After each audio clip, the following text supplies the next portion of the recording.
ほら、ルフィ、今一緒に海賊になる仲間を探してるんだ。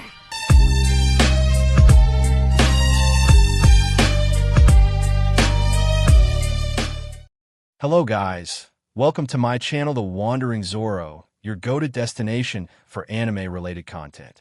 And if you're new here, don't forget to hit that subscribe button and turn on notifications so you never miss out on our latest videos. In today's video, we're going to be diving into part 3 of the series, What If Deku Was Left for Dead and Awakened an Evolving Quirk. So be sure to stick around until the end, and let's get started. The next 2 weeks were pretty boring, combat training, focusing on combat abilities. Since I was more capable fighter than the rest, I was asked to help, so I focused on teaching some classmates what Colonel Satoshi taught me. Mostly Kirashima, Uraraka, Ojiro, Hagakure, and Yaoyorozu, since they're the most vulnerable in a fight. Otherwise, I just spar with everyone. No one could come close to beating me, but they were steadily improving. Our other classes were pretty standard and boring. My personally training, I've pushed my strength to 70 tons 75 if I push it. My speed is now at 250 miles per hour, and flying if I use my wind, I can reach 500 miles per hour. I also learned 2 new techniques with my lightning in a spar with Dad. Aizawa said, "Okay class, today we will be going to the off-campus facility your parents or guardians signed the permission slips for. As today we will be doing rescue training." Kaminari said, "Oh man, I suck at rescue." Izuku said, "That's why we are here, to learn how to use our quirks in emulative ways. Some will be to fight villains, others to rescue civilians." Aizawa said, "We will be having this training with Psionic and All Might along with Class 1B and another hero. We will be leaving in 10 minutes. You have the choice to wear your hero costumes or not, but choose wisely since you aren't used to them yet." Everyone went and grabbed their hero costumes. All except Hagakure, whose hero costume only consisted of gloves and boots. Before I want to change, I go up to her and say, "Hey Hagakure, can I talk to you about your hero costume?" Hagakure said, "Sure Shimura, what's up?" Izuku said, "I just thought you would like to know that you can get them DNA coded by using your hair. That way you can have a costume and not be." "Well, you know," Hagakure said, "I've never heard of that. I'll talk to the support department about that, thanks, Shimura." Izuku said, "No worries, and after today, meet me in one of the gyms, and I'll help you learn to turn your invisibility off." Hagakure excitedly said, "Do you really think that's possible?" Izuku said, "Your quirk from what I can tell has been misidentified. If it was simply invisibility, you'd make whatever you wear invisible. I believe your quirk's more accurate description would be light refraction or manipulation, one of the two." Hagakure said, "That's interesting. I'll take you up on that offer." Izuku said, "Well, I'm going to change, so I'll talk to you soon." With that, I left the class to go change into my hero costume. When we are outside, Ida is there trying to organize everyone to board the bus. "Everyone please line up in an orderly fashion in order of seat number." Izuku said, "Ida, remember I told you to relax. Everyone hop on the bus and find a place to sit. Beside Ida, your seating arrangement wouldn't work for this bus." Ida said, "I see. I apologize. I will try and loosen up." With that, he followed everyone else onto the bus. I see one be getting onto their bus too. And I hop onto the bus after everyone is boarded. I sit next to Kyo and am staring out the window. I can't explain it, but something feels off. I'm brought out of my thoughts by Tsu, however. "Hey Shimura." I'm usually blunt with my thoughts AMD questions. "I was wondering, what does your quirk actually consist of?" Izuku said, "Huh? Oh, well, I have enhanced strength at a low to mid-S rank, speed at the same, agility same, reactions same, and regenerative abilities is at high S rank level. I can regrow limbs in a few hours. A training accident occurred to learn that. When I fly, I'm almost as fast as hawks, actually. But then there's my elements. I have my embodiments. I can only fully do so with fire and ice, but I can do so with my limbs with my water. I have partial aerokinesis. I have pyro and cryokinesis and hydrokinesis, but I'm not very good at that yet. I should unlock telekinesis eventually, but my body is taking the longest to unlock that. I can use multiple at once, but using everything at once drains nearly all my stamina." Kirashima said, "Dude, your quirk is so amazing and flashy, better than mine." He hardens his arm to demonstrate. "Sure, I can protect people, but most top heroes have flashy quirks." Izuku said, "Not necessarily. Prove your worth as a hero, and you will manage. Your quirk is amazing, perfect for defense and offense. All you need to do is train it." Karashima said, "Thanks, Shimura bro. I'll definitely ask for advice with that in the future." I sent a thumbs up in his direction and then laid my head on Kyo's shoulder and hoped for a nap. Kyo said, "Aizu, we're here, wake up." I groaned, but wake up, and we exit the bus. Psionic and All Might aren't here, however. Guess he's not paid attention to his time limit again. Fucking idiot, and the bitch will be caring for him. I see Uncle Sho talking to Pro Hero 13, whom Uraraka is gushing about. I see 13 hold up 3 fingers, which confirms my suspicions. After 13 gives us a quick lecture on the dangers of quirks when not controlled properly. We walked into the large dome-like building, where we see several areas. Some include a lake with a boat, a small city on fire, small mountains, and many more. Just then, THR lights started to flicker. Karashima, or Tetsu, said, "Cool, they even have fake villains." This made me, Aizawa, and Vlad King dart our heads towards the main courtyard, where they see 3 large purple masses where villains of different shapes and sizes are exiting, and who seem to be the leaders were a villain covered in hands, and a villain in a bartender suit who looked like he was made of purple smoke. Izuku said, "Portal or warp quirk." Aizawa said, "They aren't fake villains, they're real." 13, protect the students. Vlad with me. Shimura, you're in charge of protecting your classmates with 13. Stay on standby. Bakugo said, "Why him?" Aizawa didn't dignify him with a response and jumped down into the horde of villains. Immediately, Vlad was fighting with several weapons made from blood. Aizawa, on the other hand, was there fighting and flipping around, erasing quirks, and taking villains down with his capture scarf. I watched them fight, keeping an eye on a large black humanoid thing with an exposed brain and a beak with sharp teeth. However, my attention was drawn away when 13 called me to follow. But that's when the purple mass that was obviously the source of the portals appeared. "Excuse us. We are the League of Villains. We invited ourselves into the birthplace of heroes, as we found it a fitting final resting place for the symbol of peace, all might." Bakugo twins and Karashima and Tetsu said, "Not happening." They rushed to attack, but they never got the chance due to the portal villain teleporting them away. Izuku said, "Bloody idiots don't think." Portal villain said, "I mustn't forget you are the golden children of the next generation of heroes." 13 tried to suck in the portal villain with her black hole quirk. My attention is torn between the black monstrosity and this portal villain. But before I can make a decision, the portal villain said something to 13 I didn't make out and used his quirk to turn her own quirk against her. I sent a fireball at the earth just below the eyes. I had noticed a glint of silver when the dumbass and Karashima and Tetsu attacked him, so I was hoping to hit that. No such luck, and he created a portal under us. I quickly shout, "Anyone who's in trouble, shout for me," and then over half of us were teleported away into a black void. Suddenly, I'm falling, and I see I've been warped to the shipwreck zone. I readjust myself and dive into the water. Using my limited hydrokinesis, I can move around in the water a bit easier. A shark-based villain came at me, but Sue came in and kicked it away, so I blasted out the water and onto the boat, where Sue, Mineta, Shiozaki, and Kendo were also there. Izuku, who hadn't realized the water had washed all the hair dye out and now had green hair, said, "Everyone okay?" There were nods. Shiozaki was praying, and Mineta was freaking out. To which I flicked him in the head. "Calm down. They don't know our quirks." Shiozaki said, "He really is the Emerald Informatic." Kendo said, "What makes you say that, Shimura?" Izuku said, "Simple. Sue is more suited for water." Sue said, "And Shimura is even more dangerous." Shiozaki said, "Huh? How?" "I just cover my hand in lightning." Izuku said, "I control all the basic elements, along with more." Sue, on my mark, grab Mineta and jump across the water. Mineta, throw your balls at the water when in the air. Kendo, Shiozaki, when they jump, raise your hands in the air, and I'll take you to the shore before going for the rest of class. With that, I jump off the boat, and with half my strength, I sledgehammer slam the water with 500 volts of lightning coating my fists, only enough to stun them.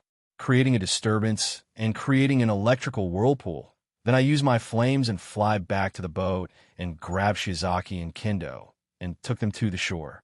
Okay, head to the main door. Whoever is the fastest there, preferably Ida, he's RHE's second fastest of us all.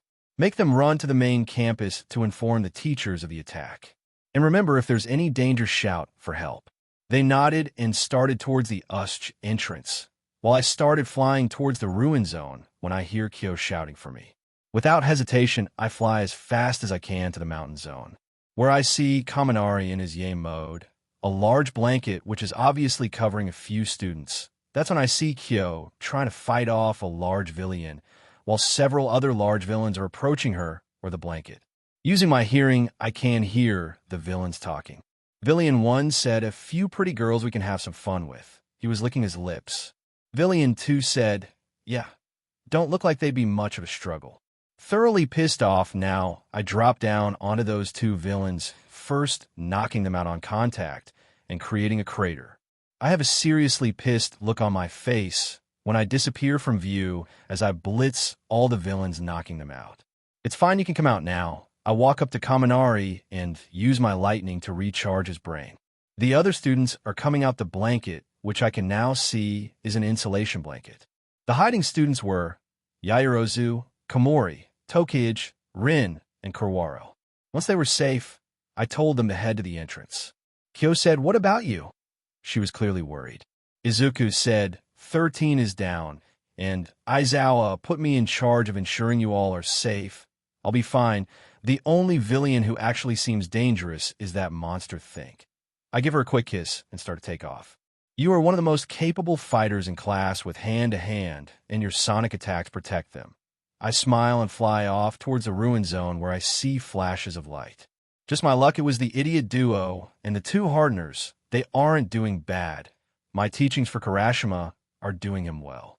I fly down, taking down villain after villain, till I land in front of the four when all the villains are taken out. Go to the entrance. Katsuki said, "You're not in charge of me, you useless deck dash." Izuku said, "Aizawa put me in charge, so do as I say before I knock you out and make one of these three carry you." I wasn't in the mood for his crap right now. It's not the time for his superiority or inferiority complex. Katsuki said, I send a fireball toward Katsumi, who ducks. Katsumi said, "What the hell, Izuku?" Izuku said, "Turn around." They do so and see a lizard-like villain slowly turning visible with a knife laying near him. "I knew you would duck, but hey, next time I'll let you get stabbed, shall I?" Katsumi said, "Sorry, thank you." Her voice was quiet and sullen. Izuku said, "Now head to the entrance and protect everyone, and most importantly, 13, she's injured and is out of commission." Katsumi said, "Be you the way your hair is green again."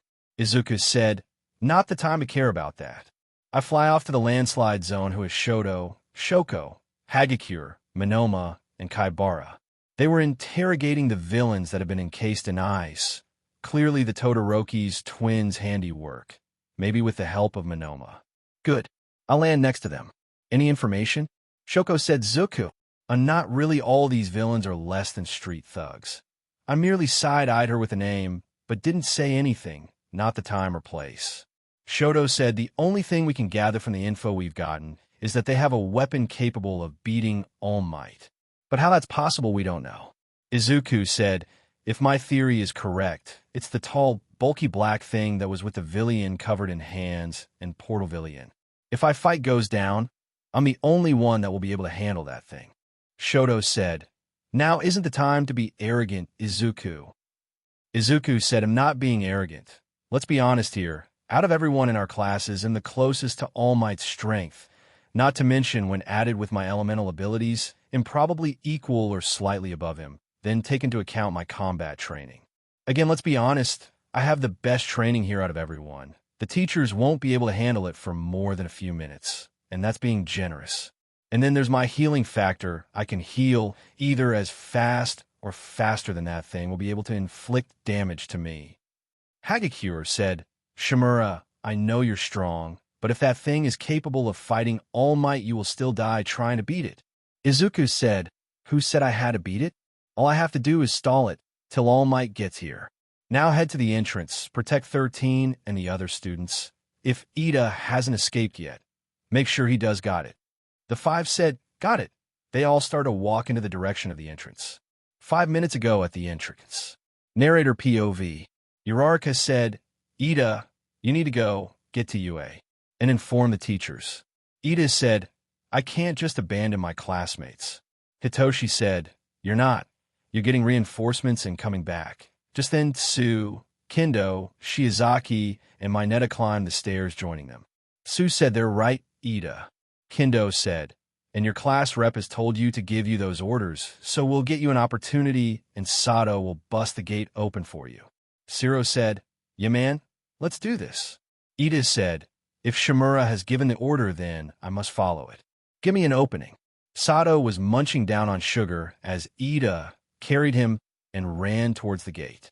The smoky villain gave chase, but just as he was about to warp them away, Urarak came in and used her quirk on the now revealed metal brace, causing the portal villain to start floating up, but Shiro decided to help out and sent his tape at the same metal brace and swung him away, giving Sato and Ida the opening they needed to rush to the large doors and get Ida out. Back to present with Izuku. I'm on my way to the downpour zone, the only zone left.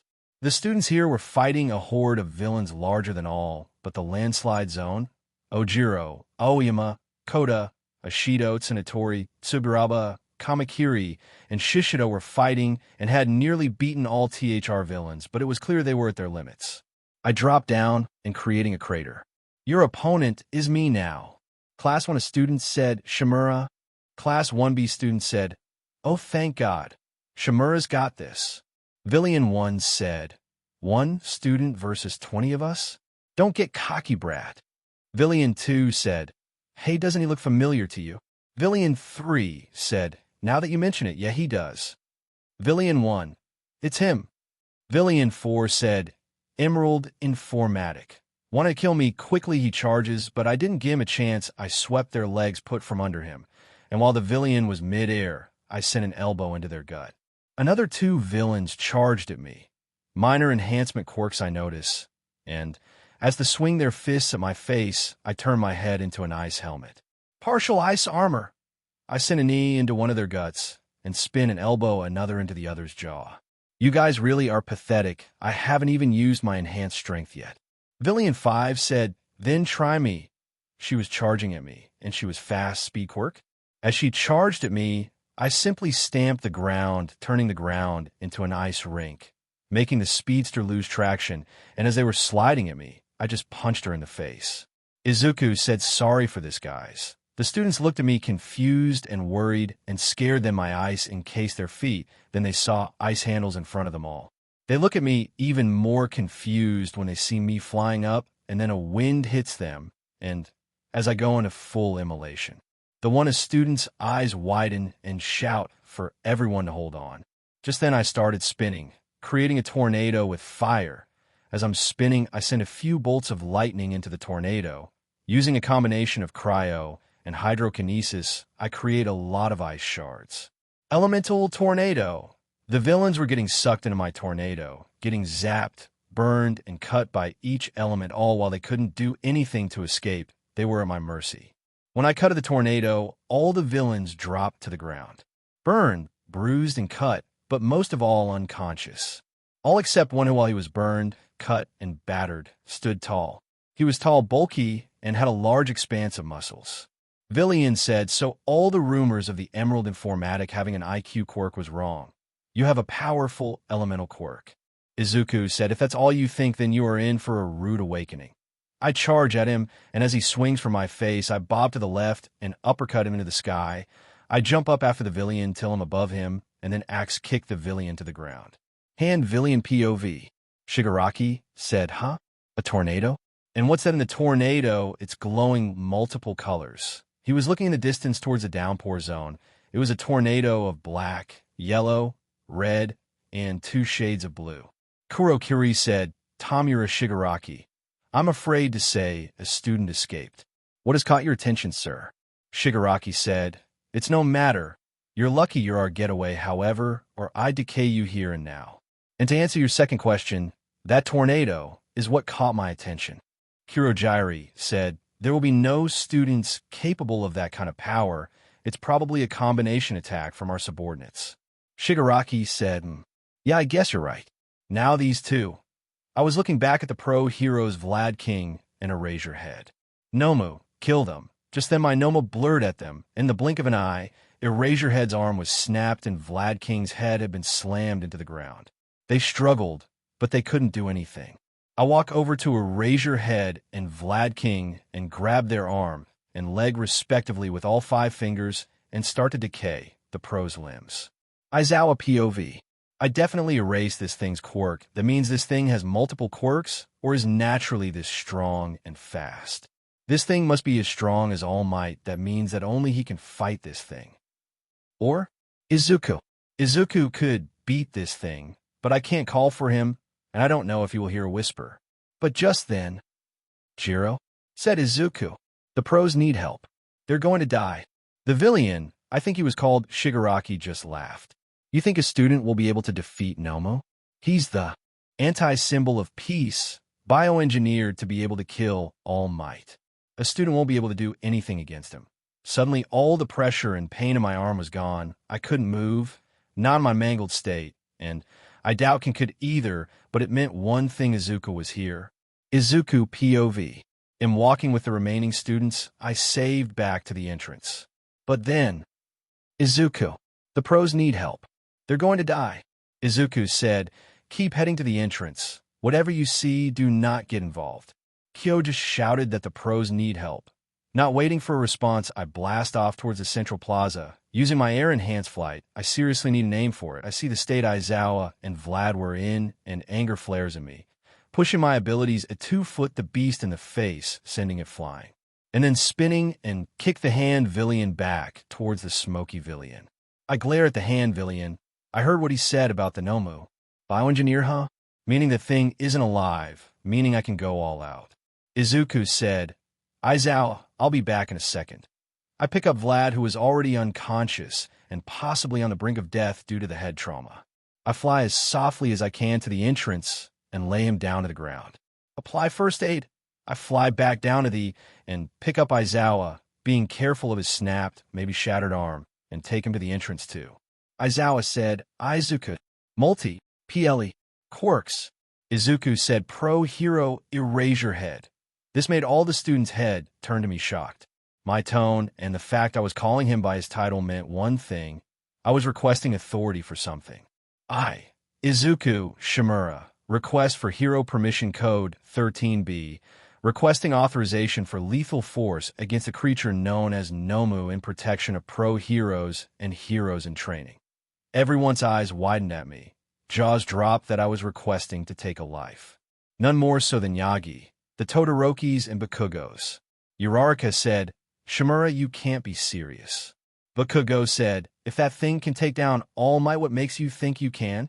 Izuku said, you don't realize I've been holding back this entire time, strength-wise anyway. Toshi and Kyo said, he can do it if he has authorization. Aizawa said, pro hero Eraserhead. Hereby authorize. Code 13B.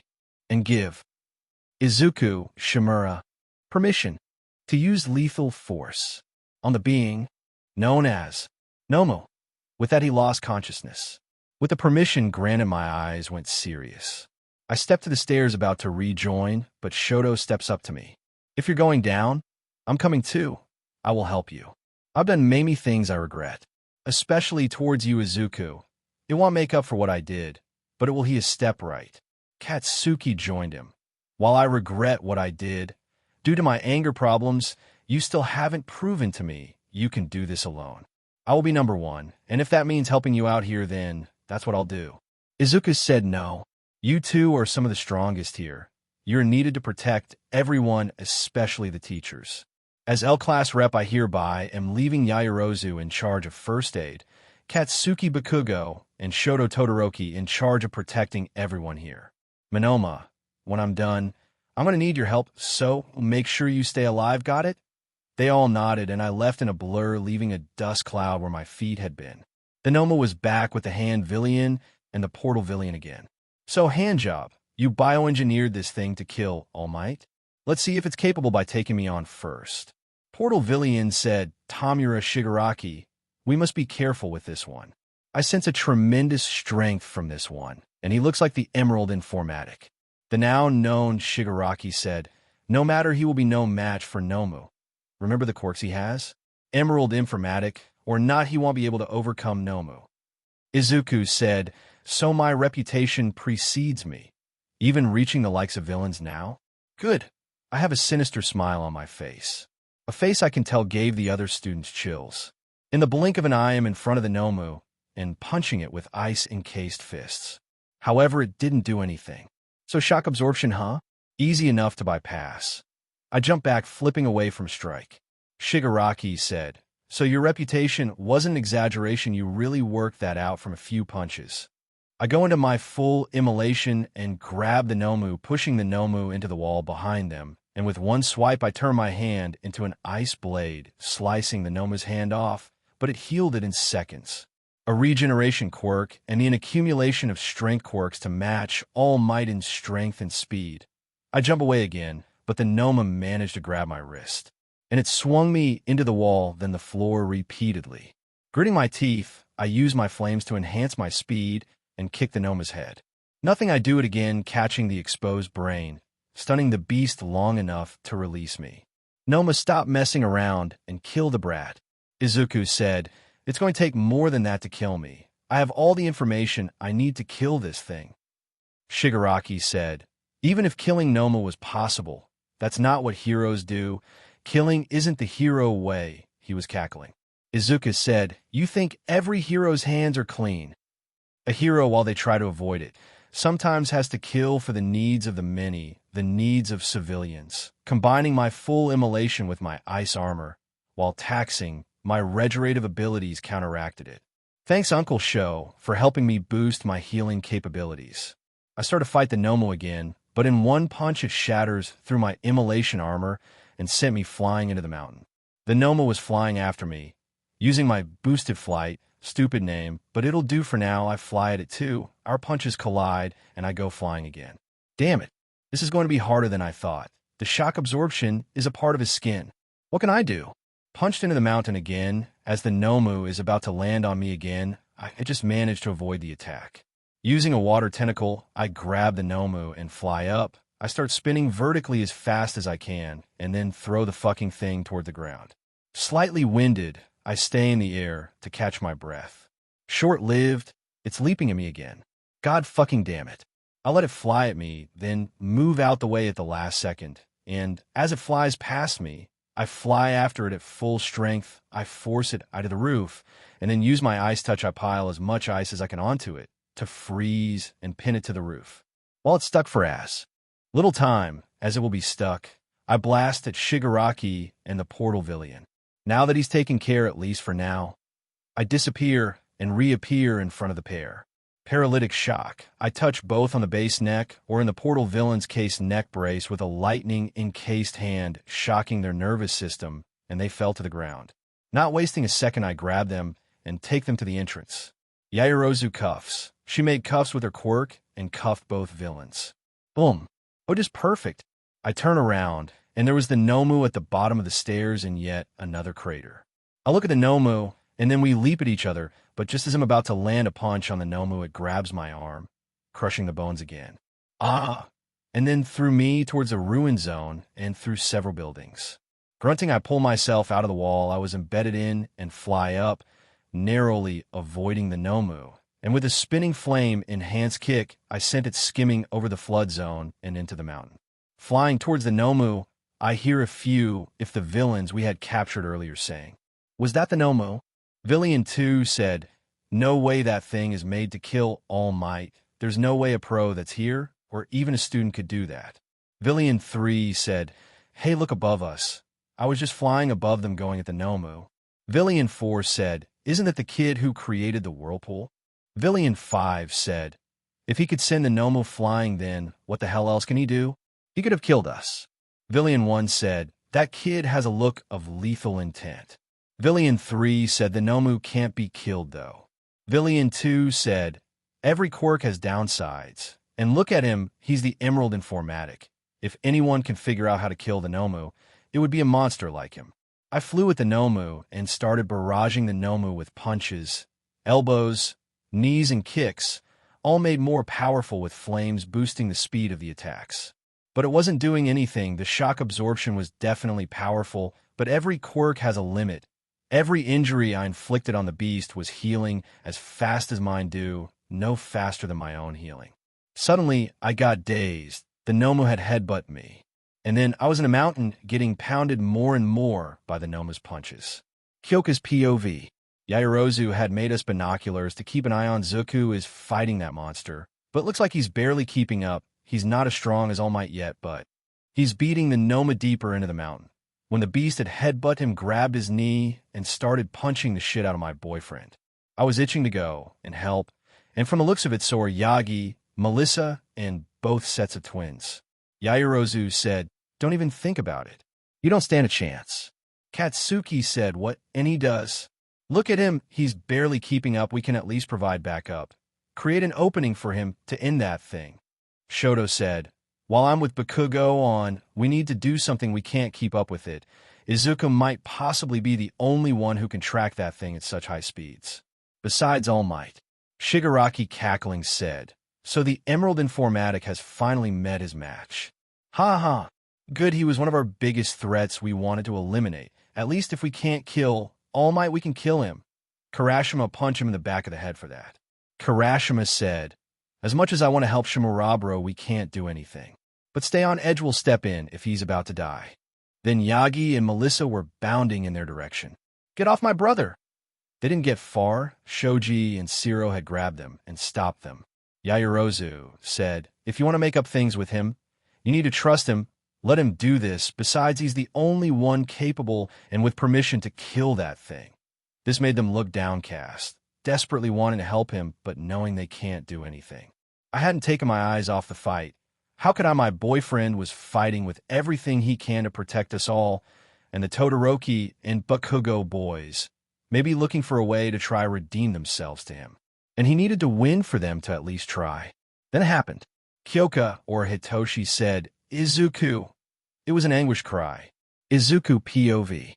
"Damn, this thing hits like a meteorite. I'm blocking as best as I can, but it's not the most effective thing. I can't see a way out of situation either. What can I do? I try to use my legs and push the thing away, but it's just back on me before I can get out of this mountain. It's hitting me faster than I can heal too." Then, splat. We see Kyoka crying and Hitoshi stomping over to a cackling Shigaraki. "That's one of our biggest threats dead. Ha ha ha." Hitoshi grabbed the hand Villian and started punching him mercilessly across the face in rage. It took both Tetsu and Karashima to pull him away, but that didn't stop Bakugo from punching Shigaraki in the face with an explosion. Jiro wiped her tears, anger taking control of her, and plugged her jacks into her legs about to blast at the Nomu. But then the Nomu went flying into the roof. Shigaraki looked worried and shocked. "Impossible, what is he immortal to?" Yaoyorozu said, "Everyone look." Everyone lifted their binoculars to look where Izuku had supposedly died when he splattered, but what they saw wasn't blood, but water that was reforming into one mass and reshaping into Izuku, shirtless and scarred across the torso but whole. Kyoka gave a sob of relief, and Hitoshi fell to his knee, relieved his best friend was alive. Shoto, realizing the beatdown, had just gave Izuku the key to fighting the Noma, better grinned. Monoma said, "From my limited knowledge of his quirk, his genes go into overdrive when he is in desperate need for it. Looks like the beating made his genes unlock a way for him to fight and not take damage." Shoto said, "Time for Izuku to end this." Izuku POV. "I guess this fight was all I needed to get my water form. I'll name it later. Right now the Nomu needs to die." The Noma was flying back towards me, but this time I took my fighting stance. I ducked the punch and grabbed the Noma's arm and used its momentum against it and flung it into the mountain. Not letting it recover, I used an elasticated water arm and grabbed the creature and used it to sling myself at the beast and kicked it in the neck again. Not giving the beast time to recover, I wrapped both legs around its neck and flipped backwards, slamming its head into the ground. I kicked me in the gut, sending me into the fountain in the central plaza. Mental note, keep my water form on the edge of use. It flew at me, and I jumped away, but it recovered quickly and had me in a bear hug. Turning my torso into water, I combine it with ice armor, creating several spikes to pierce the monster. Its blood dripped down the spikes till it dripped into my water form. Not that I realized. Turning my whole body into water again, I escaped the creature's grasp and wrapped my body around its arm and neck, and started using it to make it start to punch itself in the face. If my strength isn't going to cut it, I'll bet yours will. It roared, which sent my mass going everywhere. Recombining and reforming into my normal body, I go immolation and start to burn the creature, but it charges through and punches me in the gut, but it goes through. I grin, good thing I kept my water form at the ready. Using the opportunity, I used a wind and jet flame enhanced knee to the Nomu's gut, sending it in the back a little. Then it dawned on me. It regenerates anything it loses. How did Hercules defeat the Hydra when I kept regrowing heads? Come on, you know this, think. Not getting the opportunity to remember, it sent a punch straight for my head. Dodging the punch by leaning back, becoming parallel to the ground, I use my hands to hold myself up. I wrap my legs around the Noma's arm and spin, throwing it like I had done to the robot in the entrance exam, into the boat in the flood zone. Flying at full speed, I fly at the Nomu, and we go through the boat, making it explode. We fall in the water, and we start punching rapidly. Anyone watching would probably just see blurs. But using my hydrokinesis, my punches are getting faster with every strike until it slips through my guard and sends my skywards. Narrator POV. Kyoka said, "Can anyone see them?" Hitoshi said, "Not since the explosion." Moneta said, "Those two are monsters." He was scared and hysterical. Shishida said, "Yeah, but thankfully one of those monsters are fighting for us. And now he's closing the gap in their strength, but how?" Ashido said, "Wait, guys. Remember what Shimura said the day the press got in?" Uraraka said, "You're going to have to be more specific, Ashido." Hagakure seemed to understand what her friend meant. "Wait, Mina, you don't mean about him being able to get quirks, do you?" Ashido said, "Yeah." Yaoruza said, "But he said he needed one's DNA to directly enter his, in other words, his bloodstream. And they haven't. The Noma's blood couldn't have done that since he heals too quickly." Katsuki said, "That may not be the only way now." Yaoruzu said, "What do you mean?" Katsuki said, "When he did that spike attack, the blood would have either dripped down the spike or stuck to it. And he didn't just drop the spike, he immediately turned into water. I think the blood mixed with the water, and when he reformed, it would have become a part of him." Kyoka said, "Even so, he's getting stronger faster than when his blood merged with the decay quirk." Shigaraki said, "What, he has my quirk?" This was answered with a punch to the face from Izumi. Shoji said, "No, it was just a blood sample. He hasn't got a copy quirk, but his quirk is different. And that's all you're getting now, shut up." Kaminari said, "But how is this new added strength adapting into his quirk so quickly?" Katsumi said, "It's simple actually. It's the same reason he unlocked that new complete water state. The stress of the high-stake battle has still got his genes in overdrive, but rather than focusing on his elemental abilities, it's working on the Nomu's strength and healing quirks and merging it into his own." Yaoruzu said, "And rather than giving him a new quirk, since they're the same as his own abilities, his own quirk has its boosting them. His healing could be becoming a high S to mid SS rank now. His strength, I don't even know what that could be. The healing rank is only a guess. That's when they see Izuku go flying out the water and the Nomu following after him. That's when Vlad King starts to wake up. What's going on? Kendo said, "Sir, are you okay?" Vlad said, "My leg and head hurts, but what's going on? What's happened to the villains?" Komori said, "The creature we now know is called Nomu. Took both you and Aizawa out instantly, and Shigaraki used his quirk to decay your leg and Aizawa's arm." Vlad said, "So how are we all alive?" Kendo said, "Shimura is fighting the Nomu and is currently fighting on equal grounds, but he's quickly getting stronger and faster throughout the fight. He's going for the kill." Vlad said, "He doesn't have the right to kill it, though. He could be expelled or arrested for doing so." Izumi said, "All due respect, sir, you're wrong. Mr. Aizawa granted Izuku permission for Code 13B lethal force granted." Vlad said, "He let a kid do what?" Shoto said, "Sir, as much as I don't like it, He's the only one who can go toe-to-toe against that thing. With All Might not here, I don't think he had much of a choice. Vlad relenting said, "Fine, but help me observe this fight. I need to ensure our student isn't going to get killed." Kendo did as they were told, but also said, Kendo said, "I don't think that's going to be an issue, sir." Vlad said, "And why is that, Kendo?" Shoto and Yaoyorozu then explain what they suspect had happened with Izuku's Quirk genes going into overdrive and unlocking his full water form. The blood entering his system, making him take steadily, getting stronger in the fight. They explain all this while watching the Nomu and Izuku taking turns to go flying. The Nomu would go flying and a bright orange trail would chase after it. Then Izuku would go flying with a smoky trail and the black mass of the Nomu leaping after him. But as the fight continued, Izuku was getting sent flying less and less, and the Nomu was being blasted away more and more. All Might showed up with Niza declaring, "No need to fear any longer. Why? Because I am here." Shoto then explained the situation, all while they were still watching. All Might was about to leap in to help when Nizu stopped him. "All Might, hold on." AM said, "What but sir, my son is fighting for his life out there."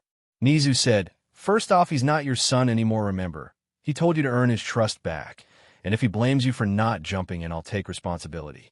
But look, he isn't fighting for his life. With every strike, he's getting stronger. He's breaking all his limits and is overcoming a creature designed to kill you all because of Amjur.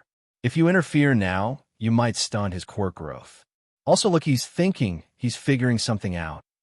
No, he's trying to remember something that can beat the beast." AM said, "Fine, but I'm stepping in if things begin going south." Nizu said, "Understandable, but I don't think that will be an issue." Izuku POV. "Okay, I have the upper hand here. Now, while I keep this up, I can remember how Hercules beat the Hydra. I was going after the Nomu in immolation, then upon contact, ID coat my fist or leg or whatever I used to attack ID, add my ice, making the point of contact my new immolation armor. The shock absorption was wearing down now. I kick the creature straight into the sky. As soon as it leaves contact with my foot, I start a spin, making my elemental tornado, and as soon the Noma falls into range, I kick the Noma with a flame, ice, and lightning encased foot, combining my two super moves into a new finishing move, Elemental Striker. This sent the Noma back into the central plaza. As I fly down to it, I see embers on the dismembered arm of the Nomu. That's when I remembered. Right, that was it. Hercules cauterized the stumps, which stopped the heads from regrowing. Now I had my way to win. The Nomu's arm regenerated and it charged at me, but it seemed like it was moving slower. Never mind, not the time. I morphed my hand into an ice blade again, sliced off its arm from the elbow.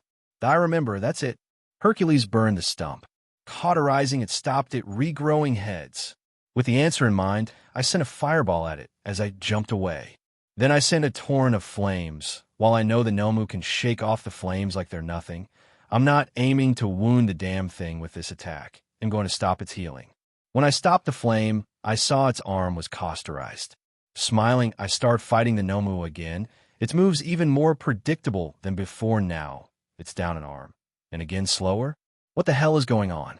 Grabbing the Nomu's remaining arm, I send it flying, then flying at full speed. I 2 foot in the back and into the ground, and I start punching the beast in its exposed brain again. Come on, die already. It managed to break free, and to my shock, with its free arm, it ripped of its half arm, causing said arm to regenerate. Great, looks like I'm taking the arms away from the shoulder.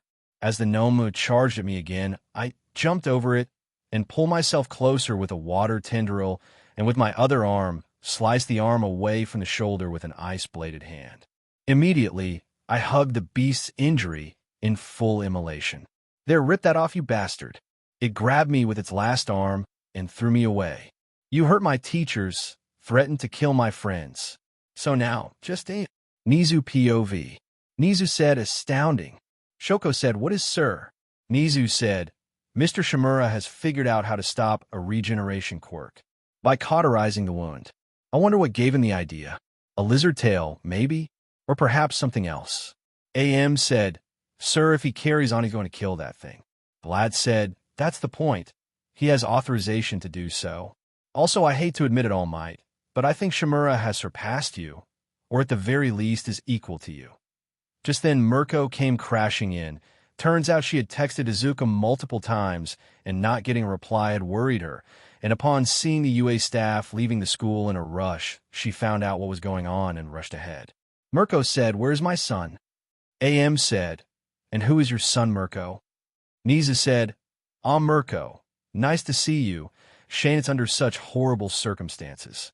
Mirko said, "Cut the crap, where is he? And why is everyone here?" Nizu said, "Villains attacked the facility with the intent to kill Am. Your son, on the other hand, well, he's out there fighting a beast designed to kill All Might." Am said, "What? You adopted my son?" Mirko said, "Look, we can talk about your shitty excuse you call parenting later. But right now, Nizu, why the hell hasn't anyone interfered and saved my son?" Shoko said, "Sis, look." She handed Mirko her set of binoculars and watched Izuku, kicking the Noma's ass, and is getting a bigger and bigger advantage. This gave her a proud grin. Her son was beating a monster as strong as or stronger than the #1 hero. But then she noticed his attacks were getting more powerful and creating bigger and bigger shockwaves. Yaoyorozu said, Todoroki, why did your sister call Mirko sis?" Shoto said, "Mirko is engaged to Frozen Blaze, our older brother, and apparently Izuku's new parents." Mirko said, "That's right." Shoto said, "Why didn't either of you tell us?" Mirko said, "After what you did, can you blame us? Plus it was his wish." Shoto dropped his head at that. In all the commotion and distraction, no one had noticed that Kirojiri had taken the opportunity to warp himself and Shigaraki away. Yaoyorozu had only made normal cuffs, not Quirk-canceling cuffs, a mistake she won't make again when they realized they escaped. Then, the Nomu went flying up past everyone and into the concrete above the doors, and Izuku went flying at it, pinning it by its throat. "Die already, you bastard. If you want die by being attacked, I'll burn you from the inside out if I have to." They all watched as all but Izuku's arm turned to water as he then entered the Nomu through its mouth, and then immediately his arm went on fire. Melissa said he's combining this new water state with his full immolation, burning it, boiling it from the inside. Nizu said he's running on anger and instinct. He's never been able to combine his embodiments simultaneously immediately upon unlocking it. This must be extremely taxing on him. I'm worried about Izuku. The fact his rage had pushed him to be able to do this was very worrisome. Then the Nomu dropped lifelessly and water exited the Noma's mouth. After reforming, Izuku walked up to us all. "That was difficult." Karashima said, "Difficult? Dude, you just killed something made to kill All Might." Kyoka had rushed and hugged Izuku and was refusing to let go. Kyoka said, "I thought you died." She was crying, and he was patting her back comfortingly. Izuku said, "Kyo, sorry, but my work's not done yet." Everyone said, "Huh?" Izuku said, "Yaoyorozu, I need 2 beakers and a couple of sample bottles." She immediately started to make them with Shoto, taking them from her once they were made. Kyoka said, "What are you going to do?" Izuku said, "I think I can heal others, but it's only a theory. Monoma, come copy my quirk." He immediately went over and did so. He clearly had grown to respect him and knew to do as he said if it involved quirks. Izuku walked over to Aizawa and pulled out his knife. "Sorry, sir, I'm borrowing this, Mom." "Nizu, I know you trust me, so whatever happens, don't let anyone stop me." They simply nodded at this. "Monoma, once I tell you to, you're going to go into my water state to use hydrokinesis to my fullest capabilities. I've never done this before, so you're going to help, okay?" He nodded at that. They waited till Yaoyorozu had finished making the requested items. And then, with the knife, he sliced off his hand, which caused everyone but myself, Mirko, young Aizawa, and young Jiro to gasp, and ready to step towards him to apply first aid. AM said, "Young Shimura, what do you think you're due dash?" I stopped him doing anything, but I didn't have to because his hand regrew instantly. Izuku said, "What the hell? Why did it grow back so fast?" After a quick explanation by Katsuki, Wab was clearly rattled by Izuku's actions and clear difference in strength. Izuku groaned as he didn't know he had taken in any of the Noma's blood, and then he realized he had been getting faster in the fight, and the Nomu hadn't been getting slower. "Okay, I'll need to test that later. Re-slicing his hand off and holding his healing back, he drained his blood into one of the beakers. When one of the beakers was full, he allowed the hand to regrow. Izuku, okay, Monoma, we're going to use my water form to boost my hydrokinesis and separate the water from the blood and put all the water into the other beaker, got it? He nodded, looking a bit queasy but stern himself. He recopied his quirk, and it got to work. It took 15 minutes to completely do so, resulting in Monoma having to reset his copy timer 2 more times, but once they had separated the water from the blood, they reformed and Monoma collapsed due to exhaustion. Thankfully, his costume was designed to transform with him if needed. Versatile for a quirk like his. Izuku took the sample bottles and filled them with the water. Vlad, drink this, please. Vlad was skeptical, but he knew how smart this kid was. And after an internal battle, he drank the bottle.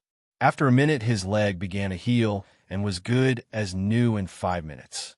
Looks like it's not as fast as my own healing, but will heal as much as I can, meaning it'll regrow limbs just slower. He then walked to Mr. Aizawa and had to forcefully help him drink the liquid. All Might, make yourself useful and start rounding up the remaining villains. All of them have been captured or knocked out. He nodded, although begrudgingly, and walked off. And as Izuku was taking off 13th's helmet, the rest of the UA staff arrived, finding the steaming body of the Nomu. PM said, "What the hell is that?" That's when he sees Aizawa still injured and rushed to him. RG went up to them and looked him over, but then saw his injuries were healing. RG said, "How is he healing?" Izuku, who was now administering the water to 13, said, "That's my doing. Anyone here injured, drink some of the remaining water." No one was injured, but they were staring at him in shock. He had just killed and was acting like nothing had happened. RG walked over to the water and looked at it. RG said, "What is this?" Izuku said, "The water separated from my blood." She looked at him shocked. RG said, "The amount of blood needed to fill a beaker this much is ridiculous. What did you do, Izuku?" He gulped at her tone as she lifted her cane threateningly. Izuku finished administering the water and said, "Cut off my hand." He had said it sheepishly, knowing he was about to get beat with that damn cane. But instead she just looked at him confused. RG said, "You can't regrow limbs that fast yet, though." Izuku said, "Can now." Then the exhaustion took him, and he passed out on the spot, falling to the floor. RG went over to him along with young Aizawa, Yagi, and Jiro, who was trying to keep Yagi away from him. RG then said, "He's okay, just exhausted. It appears he was running on pure adrenaline and need to protect, and he's just crashed now that the danger is gone." Now, could someone explain why he was able to regrow his hand so fast? Mirko said, and from how he was fighting towards the end, he was probably running on rage too, going off the way he killed that thing, pointing behind her with her thumb towards the Nomu. With that last statement, Mirko went off with most of the other heroes with rounding up the other villains, while Kyoka explained everything Katsuki had deduced, ensuring to say that it was only speculation, but the only thing that made sense as he was getting stronger as the fight progressed. I listened closely to this, but one thought was on my mind. Izuku had surpassed him in quirk breakdown. He had figured out how to completely neutralize a quirk, even I hadn't figured out how to completely counteract. When the police arrived, Nizu, Cementos, and Midnight sat with the students as they gave their statements of the events of the attack. The only two unable to do so were Monoma and Izuku. But one thing that everyone had stated, Izuku had saved them all. The Bakugo twins, Todoroki twins, and Izumi all seemed to decide collectively that they all needed to talk to Izuku. Mirko took Izuku home, as he was expected to be out cold for at least 24 hours, but probably longer. He had no injuries, but he overused his quirk and drained all his stamina. Kyoka had asked Mirko if she could stay with him, so someone was there the whole time when Mirko and Tuya had to go do patrols. Kyoka's parents, having been informed of the situation by Nizu, when she called her mother, immediately agreed, knowing her daughter would just worry if she didn't. Before they left, Nizu made sure to tell them that he was giving the students a week break. Time skipped 2 days later, 3 a.m. Izuku POV. I started to stir awake, confused and groggy, until I started to remember what had happened and bolted up into a sitting position. I didn't realize I had a guest in my bed and had woken her up. Kyoka said, "Aizu." She had a sleepy, confused voice, and then clarity came to her. "Oh my God, you're finally awake." And she hugged him. Izuku finally realized where he was even more confused. Izuku said, "Kyo." I hugged her back, but there was obvious confusion in my voice. Kyoka said, she wasn't relenting the hug, though. Izuku said, "I have so many questions, and admittedly the order is questionable, but what are you doing in my bed?" Kyo had gone red from embarrassment, but answered nonetheless. "You've been out cold for 2 days, and I didn't want to leave you alone, since I knew you would be in a state of panic and confusion." I nodded in understanding. Her reason was sound. And what happened? The last thing I remember is the Noma beating me into the mountain, and then nothing. Kyo had a worried look and asked, "You don't remember anything?" I shook my head. "Well, this is all speculation, but we think the beating, fear of death, and a few other factors made your Quirk genes go into overdrive, and you unlocked your full water form." She continued explaining what happened, and she was doing so. I was remembering what happened little by little, and by the end of her explanation I had remembered it all. There were a few blank spots, but it had mostly come back to me. Izuku said, "So I'm stronger, probably stronger than All Might due to how many strength quirks the Nomo had, faster, and heal instantaneously, and can now turn completely into water, along with able to use the water for my blood to heal. Looks like I've got an alteration to make to my hero's suit." I chuckled at that. "Well, that answered most of my questions. Is everyone okay?" Kyoka said, "There were no injured thanks to your healing water. Monoma was the only one incapacitated due to exhaustion after helping you separate the water in your blood, and we were given a week off. Well, technically 9 days since it was Friday. We're back a week tomorrow, or today, I guess." I was nodding at that. I was still a little sore due to quirk overusage. Izuku said, "Kyoka, you said you came straight here with Mom. What have you been wearing to bed?" Kyoka blushed at that and said in a quiet voice, "Oh, one of your loose-fitting tops." I just looked at her blankly, looking down at the top then back to her face. "Don't look at me like that. It's comfy." Izuku said, "You don't have to be embarrassed. I would have given you one anyway." That's when I realized I was only wearing shorts. But who changed me?" Again, she went red. Kyoka said, "Guilty. I didn't peek or anything. I just thought you would be more comfy. Sorry if I overstepped." I had a slight blush now, too, and said, "No, it's okay. I mean, we've been together a year now. I think we can share a bed, and it's not like you haven't seen me topless and in shorts before during our training. Underwear is a different story. But sharing a bed, I think I'd like that, especially if we both move into the dorms." I give her a kiss. "But I'm not ready for more than that yet." Kyoka said, "That's okay. I've liked sharing a bed with you, cuddling, and I'm not ready for anything more intimate either. I love you." Izuku just smiled and kissed her. "I love you too, and thank you for staying with me." We laid back down and cuddled, and soon after we fell back asleep. In the morning, I got up quietly as to not wake up Kyo and grabbed my dressing gown and went through to the kitchen. It was 7 a.m. and no one else was awake yet. So, as an apology for worrying everyone, I decided to cook breakfast for everyone. For Mom, Kyo, Dad, and myself, I cooked miso soup, steamed rice, folded omelets, and grilled salmon, most for Kyoka, himself, and his dad, but I steamed some carrots for Mom. By the time I was done, everyone had woken up to the smell and had come through. My parent, happy I was awake, immediately hugged me. Kyo gave me a peck on the cheek, having already known I was awake, and they all tucked in to eat. Needless to say, I was starving since I hadn't eaten in nearly 3 full days now.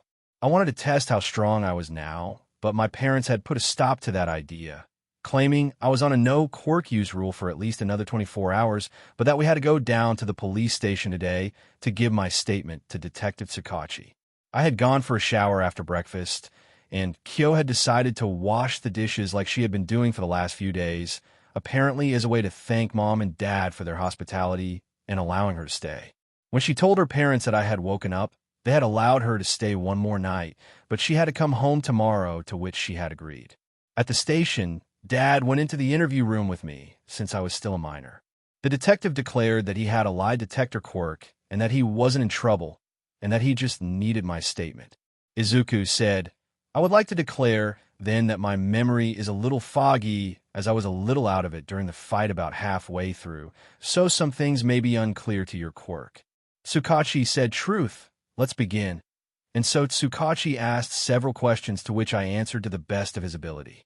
And after the process, when Dad took me home, I was ordered to stay in bed that I was on bed rest for at least 24 hours.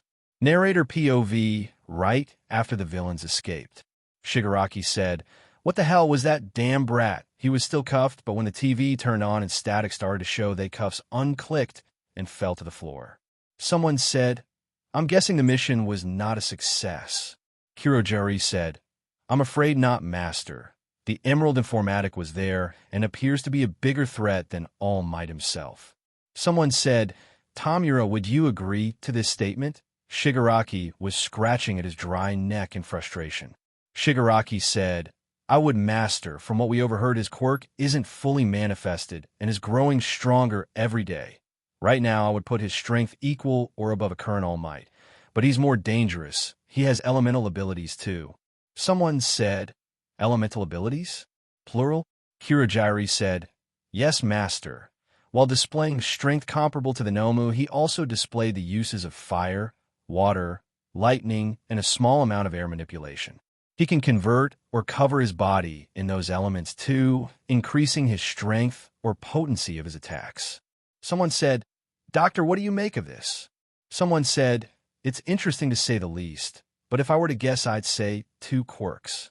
Kirojiri said, "Excuse my interruption, Dr. Garaki, but I think you are wrong." The now-known Garaki hums, "Please explain, Kirojiri." Kirojiri said, "I was listening to the other students while the battle was going on. They were talking about his quirk genes, still manifesting his quirk, like his quirk is unique and has been developing for years and still has more to unlock." Someone said, "This certainly sounds like a most interesting quirk and one that would be useful in my hands. Do you think he would convert to our side?" Shigaraki said, "No. I want that bastard brat dead." Someone said, Now, Tamura, think about the benefits of having him on our side.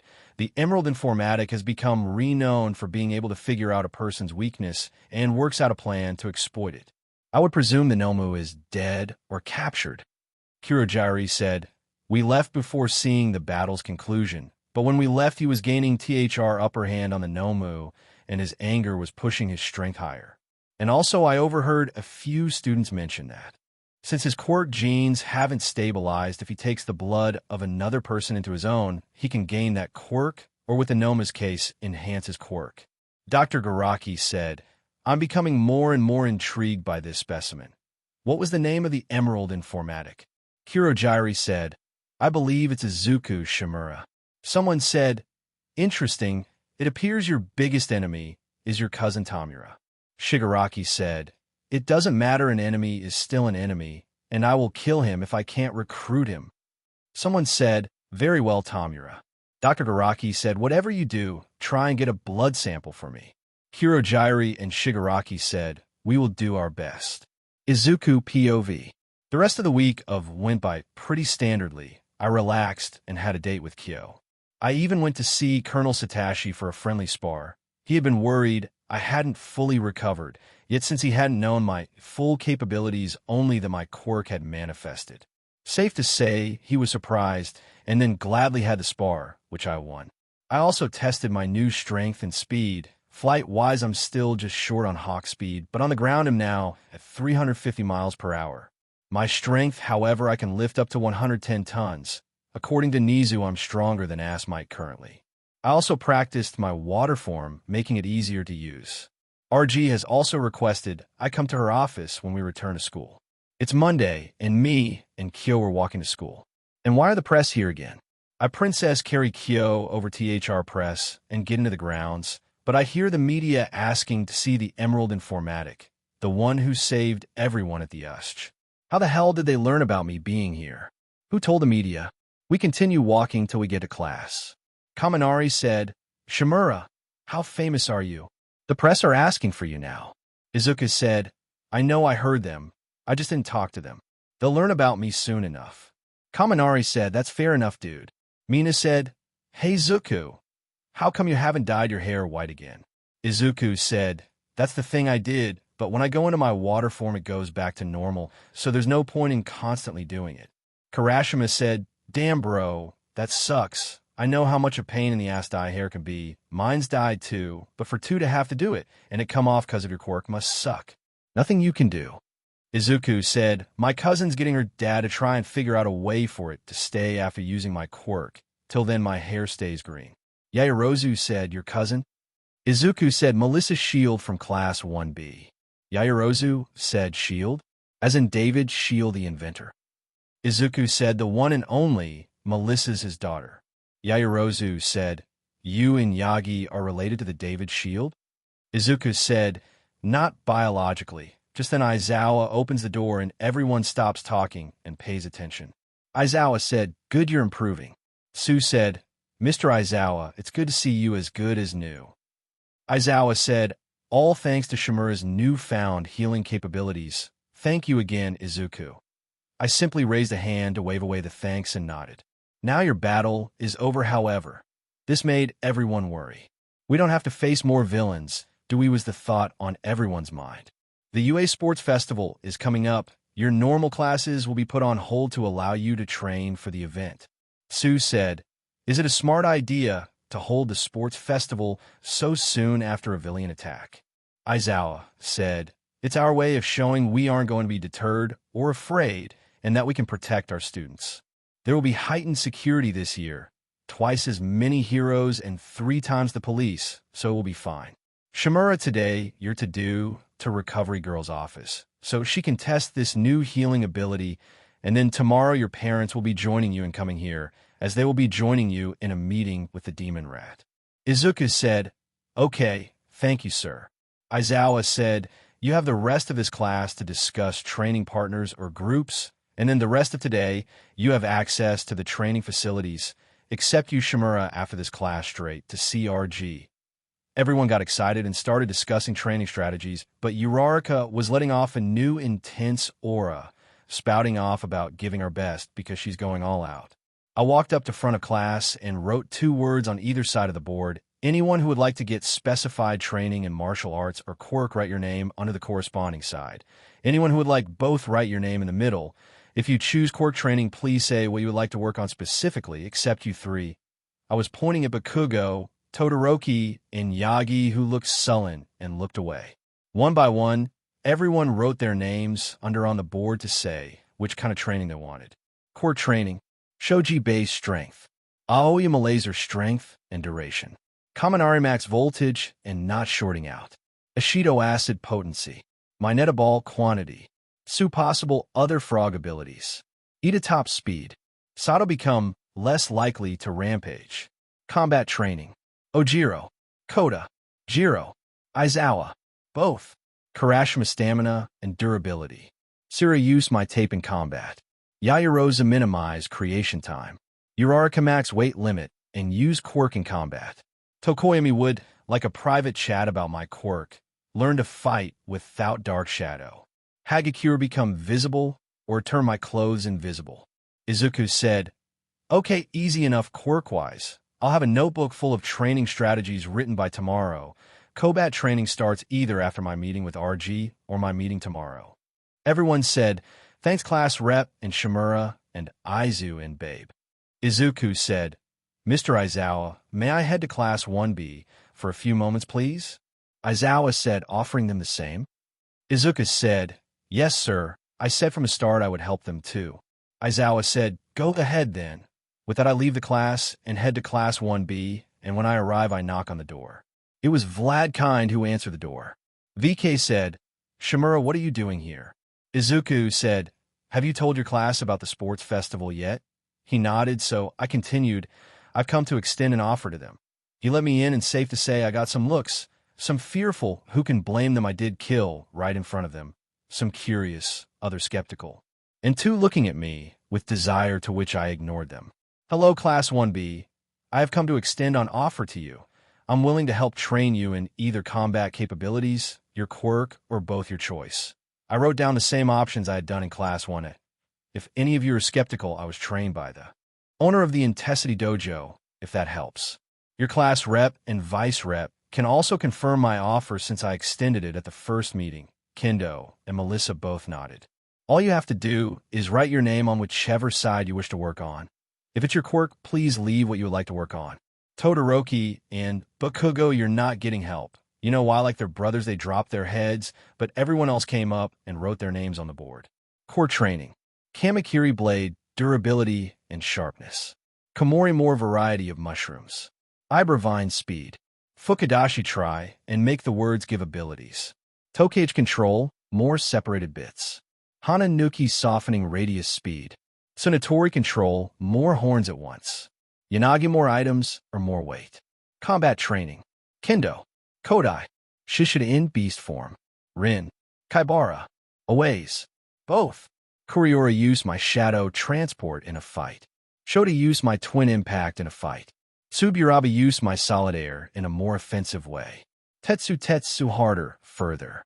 Bondo use glue to capture via combat. Monoma increase quantity of copies, duration, and learn permanent copies. Melissa increase maximum quirk I can use. Izuku said, training will start tomorrow, however Monoma, Tetsu, and Tsuburaba, can I talk to you please? They follow me out the class where I spoke to them. Tsuburaba, with my understanding of your quirk to make shields or stepping playforms, correct? Tsuburaba said, yeah, that's right. Izuku said, well, I reckon you could use it the same way I use mine. Just then I lift my hand and set it ablaze. Try solidify your air as a gauntlet. Practice it today. He nodded and went back into class. Tetsu, I'd like you to assist Monoma here in trying to learn permanent copying. Let him copy your quirk and teach him everything of your quirk, specifically when your quirk first manifested. Monoma, focus on copying a weaker version of his quirk, okay? They both looked at each other and then at me and nodded. With that, I went back to RG as class was about to end. I knocked on the door and was asked to come in. RG, you asked for me to come see you?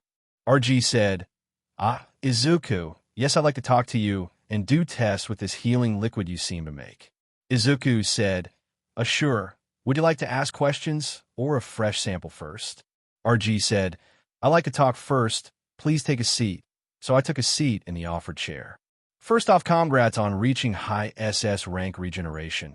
I honestly don't think you could die, short of a blow to the brain or the heart. Izuku said, thanks, not how I'd have liked it to happen, but it can't be helped. She smiled at that. RG said, how did you know you could heal people with the water in your blood? Izuku said, I didn't, truth be told, it was a gamble, but a gamble I had to take. I would have just made them drink my blood, but didn't want to risk anything dangerous like a dormant virus in my blood or something, so I separated the water from it, since blood is 80% water. RG said, a risky move, Izuku, but it seems to have worked out. But I have commissioned Power Loader to make a machine that can do it for you.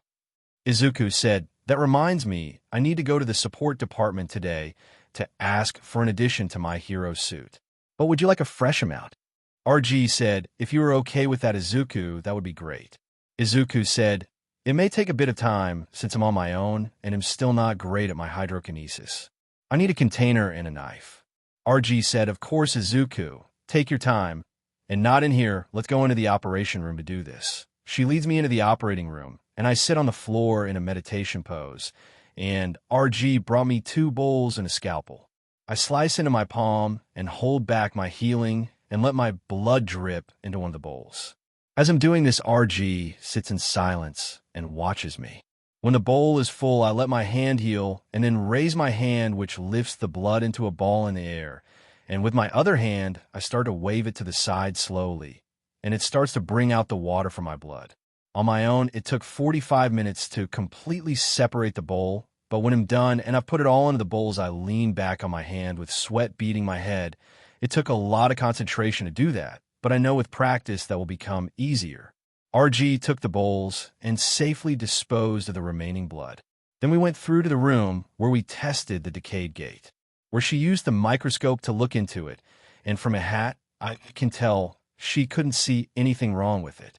Well, Izuku, I don't see any downsides to this. In fact, this could actually be life-saving. The only thing I don't think this could heal are diseases. Izuku said, this machine you have had commissioned for me. I assume I will have free access to it? RG said, of course, it will be yours when you graduate UA. We will have the machine transported to the agency you go to, whether heroes you sidekick at or your own if you start your own agency immediately. I bow at that.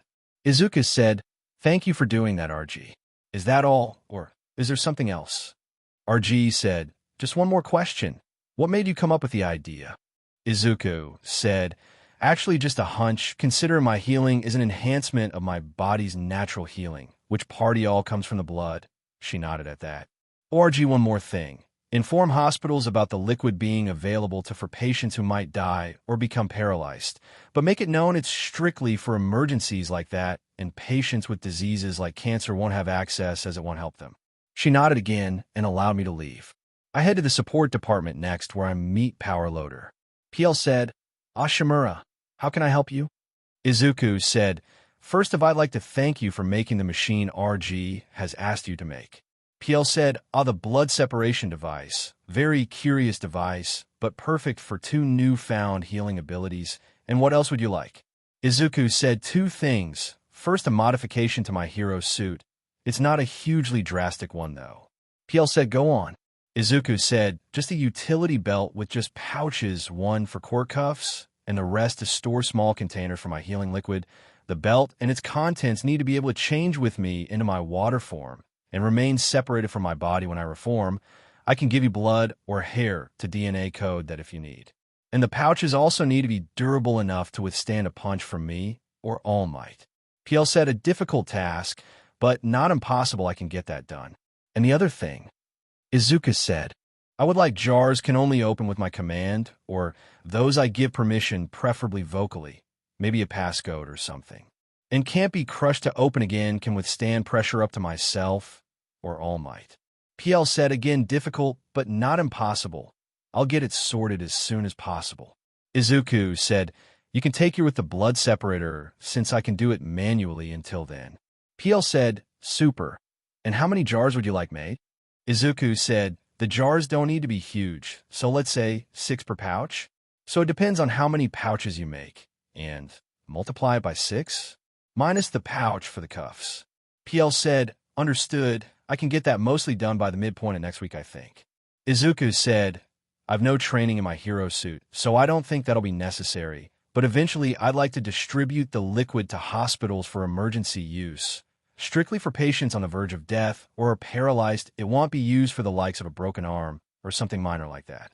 PL said, that's very admirable of you. Izuku said, if I can help someone, I will. PL nodded approvingly at me, and I left to talk to Nizu. PL, after Izuku left, you're going to need your hero suit sooner than you think, if you agree to what's to come. Nizu's office. I knocked on the door to Nizu's office, and when I gained entry, I saw the principal sat behind his desk with his usual cup of tea. When he saw it was me, he greeted me pleasantly. Izuku, good to see you. However, I wasn't expecting you till tomorrow. Izuku said, Principal Nizu, sir. I'm aware. However, I was simply coming to if I could find out the reason for tomorrow's meeting and who would be present, and if it would affect my plans for the next 2 weeks. Nizu said, I assume you are referring your training of both classes? Izuku said, you would be assuming correctly. Nizu said, I'm afraid I cannot tell you the details of the meeting other than you are being requested for a mission, but whether it will affect your plans will depend on if you agree. Izuku said, I guess I have a favor to ask of someone and core training plans to write up. Nizu said, good to be prepared. Till tomorrow, Izuku. As he sipped his tea, I left the office. I went to join my class to give them instructions. I left Toshi in charge of the combat training, Kyo in charge of those who wanted to use their quirk more efficiently in fighting, while I went to instruct Rose who wanted to improve their quirks. Quirk training. Shoji make more fists and wrap arms around itself constantly to increase power. Aoyama laser control, power in laser, size of laser, rapid fire laser. Kaminari overcharge his body with electricity to withstand or make more electricity. Ashido push more concentrated acid into a glob of acid till it can melt through stone faster. Moneta constantly throw the balls through the pane. Sue learn about a frog ability. She wants to learn and how a frog does it and practice the same fundamentals of the ability. Itaran, while wearing weights equal to his body weight. Once it feels light, double the weight. Sato workout while eating sugar, put a focus on a rampage. Zero mobility training. Swinging obstacle course while taping targets on course, increase speed and accuracy. When everyone had their instructions, I went to Kyo's group, where I gave others instructions when they aren't learning combat. Karashima harden as much of his body as possible and hold it. When feeling like it will drop, try hold it longer. Do in free time. Yairo's spar with someone, Entei, and create something in a split second to get the upper hand. Try force her creation process into overdrive. Uraraka lift heavier objects while jolting back the nausea. Do for a week before hand-to-hand. Tokoyami go into the dark, but only to the point where he begins to lose control. And maintain the control. Once control is established and maintainable, he needs to go into a darker area. Do for a week before learning hand-to-hand. Hagakure focus on the light around you and focus on allowing the light to hit you. Do in free time for control practice. Once everyone was given instructions, I walked around and gave pointers or adjustments to those needed, while also informing everyone I may be unavailable to teach, but will leave a notebook with instructions with Mr. Aizawa. I went to sit at the side and pulled out a notebook labeled 1 foot a Quirk training and wrote down instructions. These include instructions for the future. 1. A Quirk training aims. Hitoshi Aizawa practice control on other people, practice vocal imitations. Kyoka Jiro increase strength of earphone jacks. Increase heartbeat intensity through jacks, increase flight speed and sonic attacks power. Yuga Aoyama increase stomach muscles to help increase duration and lessen Quirk drawback. Mina Ashido increase acid resistance and work on full body acid secretion. Tsu Ajri abilities to look towards camouflage, paralytic toxins, color change to help increase resistance to cold. Tenya Ida weight training to increase top speed and acceleration. Create an overdrive ability. Will be changed to increase duration when Izuku learns of her Spyro Burst. Achiko Uraraka learn to increase gravity. Try push gravity abilities to chain through touching objects. Mashireo Ojiro increase tail strength. Try manipulate tail size to increase mobility or power and force. Denki Kaminari channel electricity through body to increase strength and speed. Kirashima Ijiro increase hardening by activating Quirk on top of activated Quirk. Visualization may help, stamina and endurance, and full body hardening increase needed first. Kuji Kodano Quirk increase needed. Confidence needed to speak louder required. Rikido Sato decrease sugar needed to increase strength. Increase natural endurance to increase duration of strength boost. Meza Shoji increase maximum number of tentacles he can create and physical to increase the combination attack and help with recon and range of tentacles. Hanta Zero mobility training and tape durability and adhesive strength. Fumikage Tokoyama lesson weakness to light. Learn flight or mobility skills. Shoto Todoroki increase heat of fire, decrease temperature of ice. Learn construction control of ice. Toru Hagakure focus light in the hands to make light beams and manipulate light how she wants. Learn to become visible needed first. Katsuki Bakugo learn to explode individual drops of sweat. Increase sweat pores size across body. Minoru Mineta learn to fight with a whip to learn to fight with a ball chain. Momo Yaira using her knowledge. Learn to manipulate the items she can construct to make unique items. Izumi Yagi increase max strength and telekinetic strength. Learn telekinetic coding across whole body. Once the notebook was written, I started on 1 for class 1B Quirk training. 1B Quirk training goals.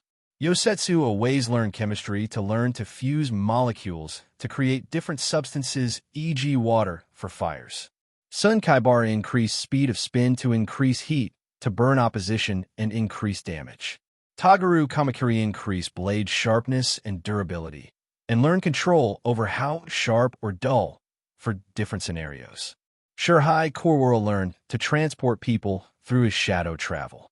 Itsuka Kendo learn gigantfication on feet.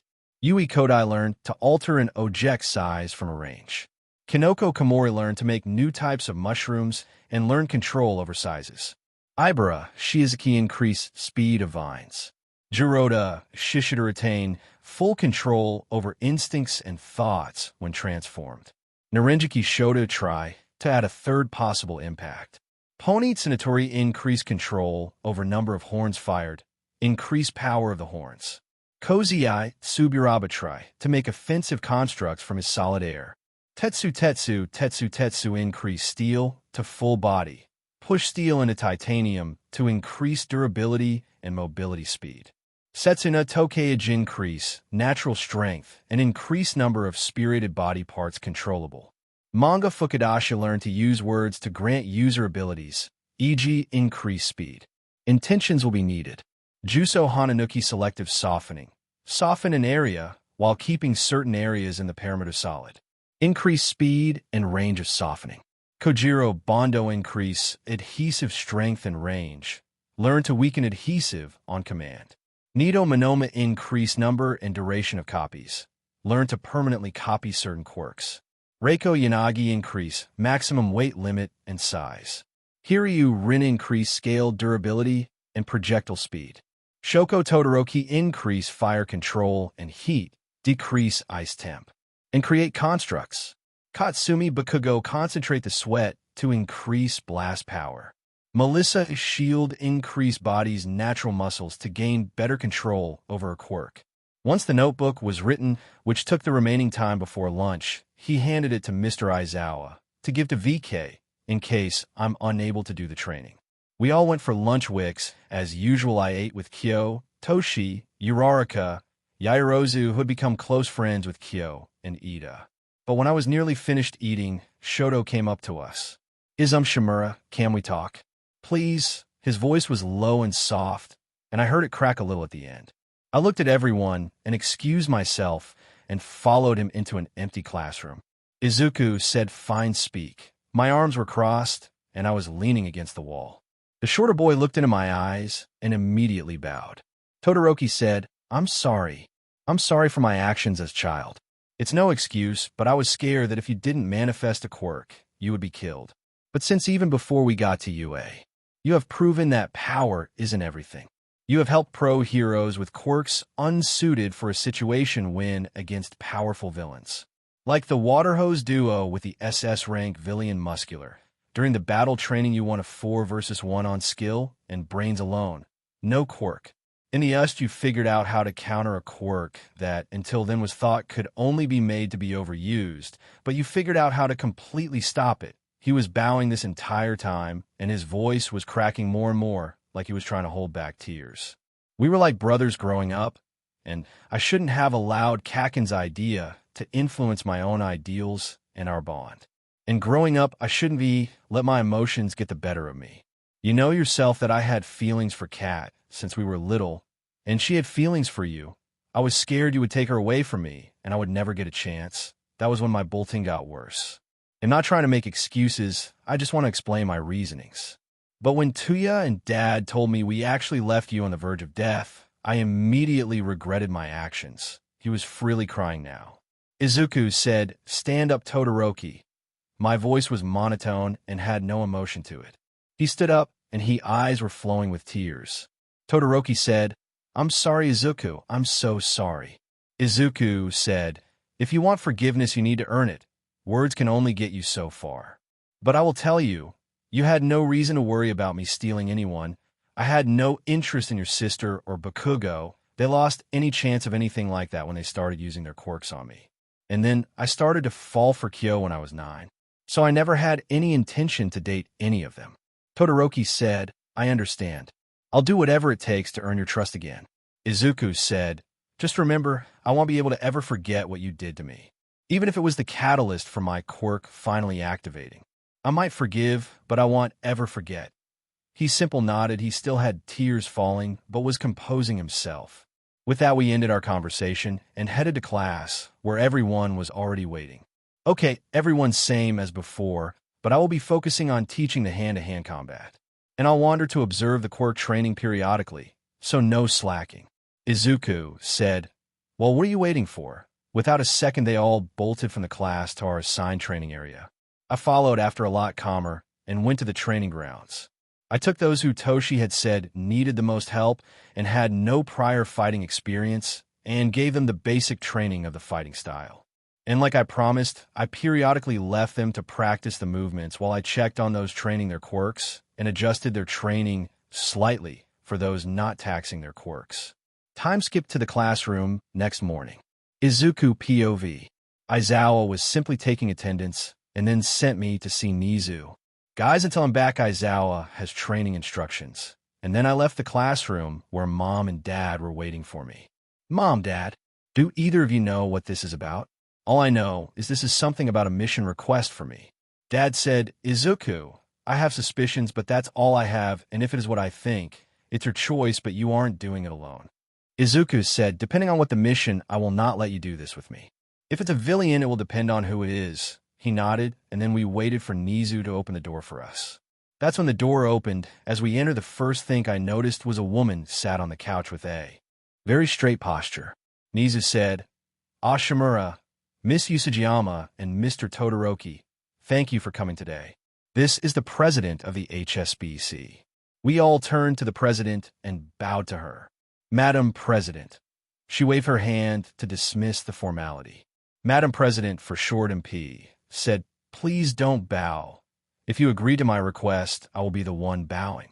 We took a seat on the opposite couch as Nizu sat on the chair with a bit of paperwork.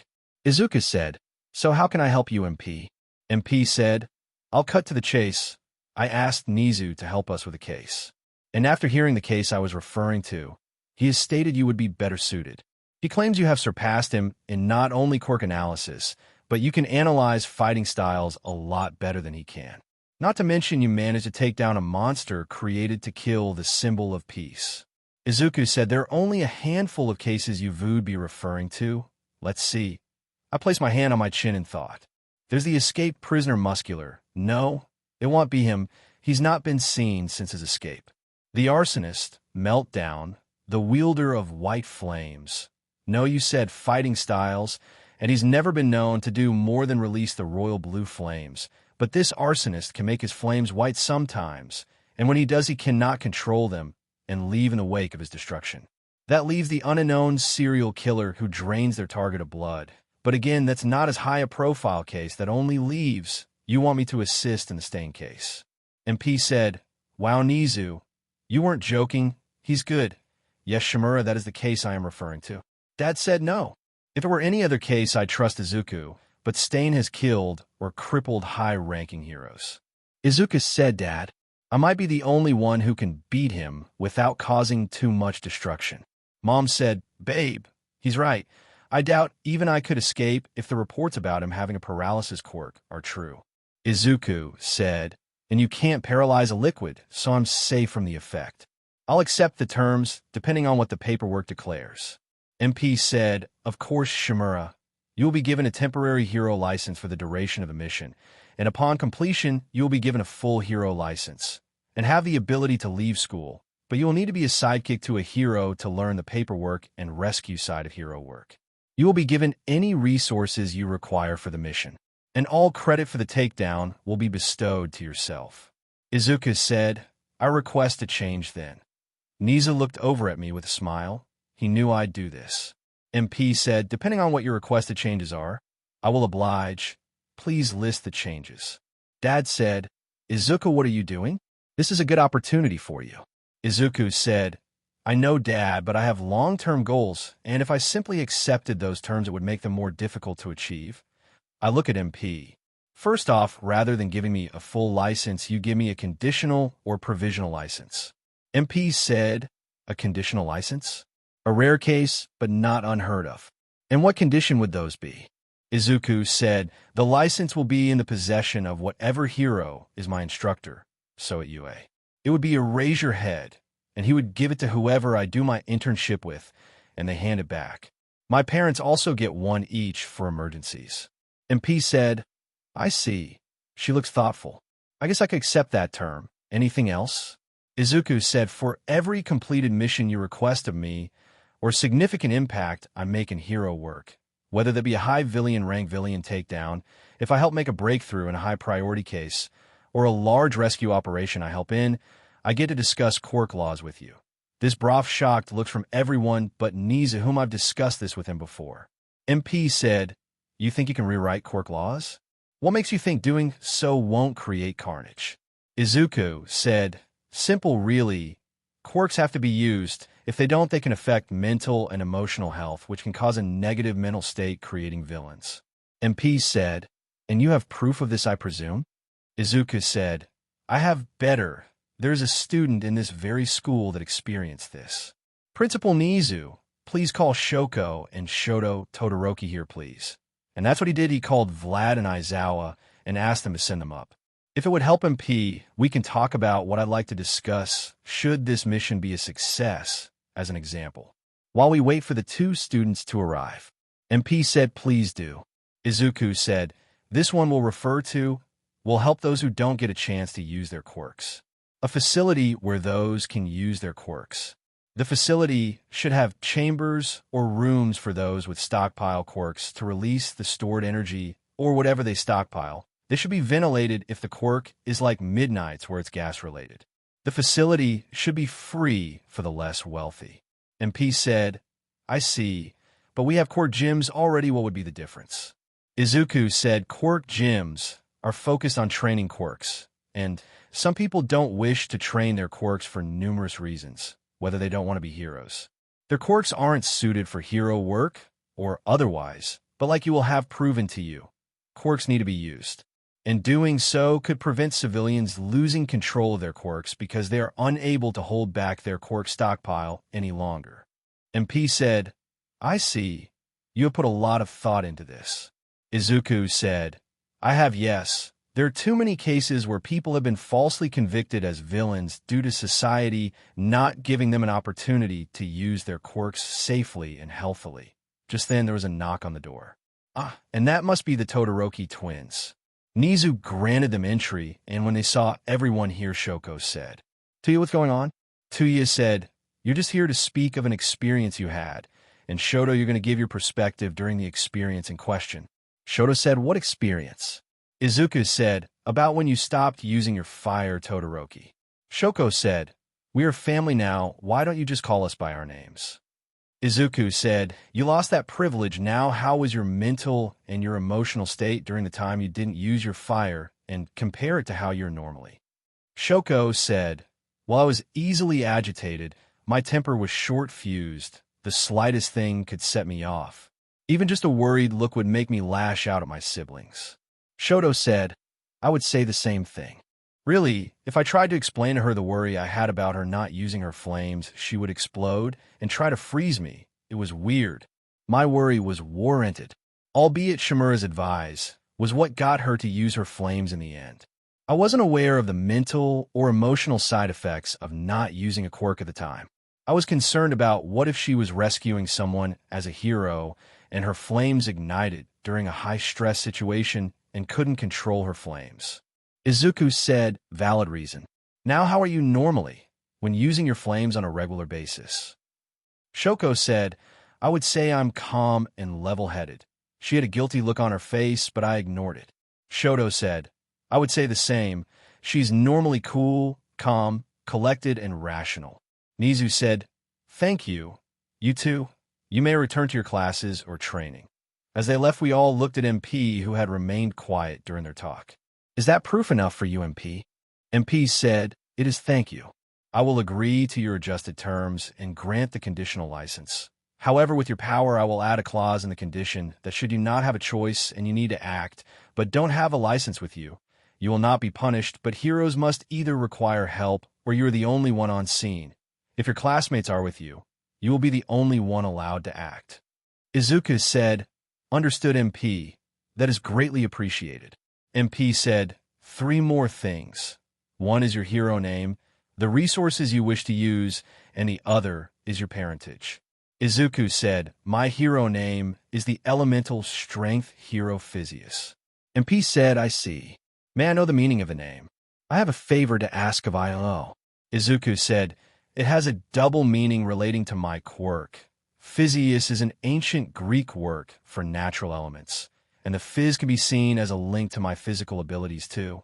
MP said, I see, very clever young man, and the resources you require.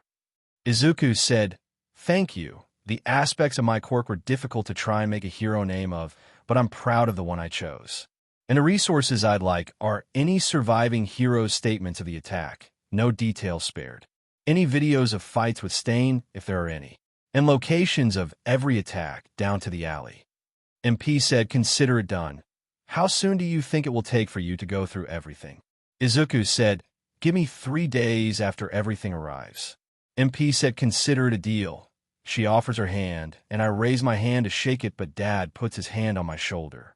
Dad said, Izuku, are you sure about this? I look at MP. Do I get the lead authority of the case? Can I order other heroes on the case? She nodded at that. Then yes, Dad, I'm sure. If I can make a change and help prevent more villains being created, I'll hunt a villain bordering on SS rank. A villain coming close to the villain muscular's rank and fast. He'll do it. He nodded at me, and Mom put her hand on my shoulder supportingly as I shake MP's hand. MP said, all that's left is the paperwork. Nizu, can you make up the adjustments to the contract? Nizu said, why, of course, just give me a few minutes, MP. He got off his chair and went to the desk where he immediately started typing on his computer, and a few moments later he was printing the contract. I signed a couple of copies of the contract. Mom and Dad would keep one at their agency. Nizu would keep a copy. Never mess with Nizu. He will become the demon incarnate. Like Uncle Sho likes to call him, Demon Rat. I will keep a copy, and so will MP, of course. That way we'll know if anyone tried to change the contract. MP said, pleasure to meet you, Emerald Informatic, but I believe you said you would explain your heritage. I simply asked because your parents don't share the same last name as you. I sighed at this. But Dad stepped in. Izuku, you don't have to answer if you don't want to. Izuku said, first off, I hate that stupid name. And second, Dad, but I don't mind. It's simple, MP. These two saved me. MP said, I'm sorry for prying, but can you explain? Izuku said, well, I was deemed a potential quirkless. RG did my quirk test, and she said my quirk genes had been erratic. They weren't in a constant state of active dormancy or just straight up dull. They were all over the place, so she couldn't determine if I would get a quirk or not. But my birth parents neglected me for my sister, who got powerful quirk at 4 years old. Then my sister and our friends started to bully me and use their quirks on me. From the age of 4, I had to learn how to take care of myself, doing jobs for people in the neighborhood, patching myself when I was burned by their quirks, at least when Dad or my now grandmother didn't know about my quirks. I also found someone who trained me to fight, and I taught myself parkour too. But then on the last day of elementary school, when I was 10, 2 of those friends blew me up and froze me to the wall in the school. I'm only alive because I was supposed to meet my best friend and now girlfriend an hour after school. About 1.5 hours being late, they decided to look for me in my usual training spots. In the event I forgot, but called Frozen Blaze, aka Tia Todoroki, now my dad, to help find me. And he did on the brink of death. He had Mom take me to the hospital where I don't know too many details. RG or my parents would be the better ones to ask about those details. MP said, I see. A truly difficult life for one so young. But you haven't said the name of those who were your biological parents. Izuku said, huh? Oh, it's All Might and Psionic. MP said, what? Don't lie, kid. Mom said, don't call my son a liar. He's telling the truth, MP. MP said, there's no way. The symbol of peace being neglectful of someone who can't control the way they were born. I was giving her a serious look now. I don't know if he was always that way, or if his power got to his head, but I know they want to make up for their shortcomings as parents. MP said, I see.